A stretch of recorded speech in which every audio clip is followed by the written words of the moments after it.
नमस्ते प्रणाम। मैं आपका भाई सुनील स्वागत करता हूँ एक और नए शानदार वीडियो। दोस्तों, वीडियो का टॉपिक बहुत खतरनाक है, बहुत ही बड़ी खुशखबरी हमारे जितने भी खेसारी भैया के फैंस हैं। चैनल को सब्सक्राब कर लें, वीडियो को स्टार्ट करते हैं। दोस्तों, सबसे पहले आप लोग इस वीडियो खेसारी को लाल देखिए। यादव भैया को दिल से धन्यवाद, जिन्होंने बिहार के गरीबों मजदूरों के कल्याण के लिए खान सर के जियो हॉस्पिटल में खेसारी 15 भैया। एम्बुलेंस देने जा रहे हैं। आपको दिल से धन्यवाद। आप फिल्म इंडस्ट्री के सुपरस्टार तो भैया हैं, बिहार के गरीबों मजदूरों भाई, के लिए। हमारे खेसारी लाल यादव खान सर के हॉस्पिटल में 15 एम्बुलेंस देने जा रहे हैं। ये खबर बहुत ही ज्यादा फैल रही है और खेसारी भैया कहीं ना कहीं अच्छा काम कर रहे हैं हमारी गरीबों के लिए। आप लोगों को तो पता ही है कि खेसारी भैया हमारे गरीबों के नसीब हैं और खेसारी भैया को ऐसा दिल से थैंक यू देना चाहूंगा और मुझे गर्व है कि मैं खेसारी भैया का फैन हूँ। दोस्तों, आप लोग किसके फैन है कमेंट कीजिए।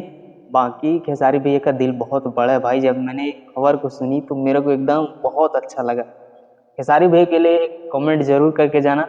Thank you so much. Channel को सब्सक्राइब कर देना। मिलते हैं नेक्स्ट वीडियो।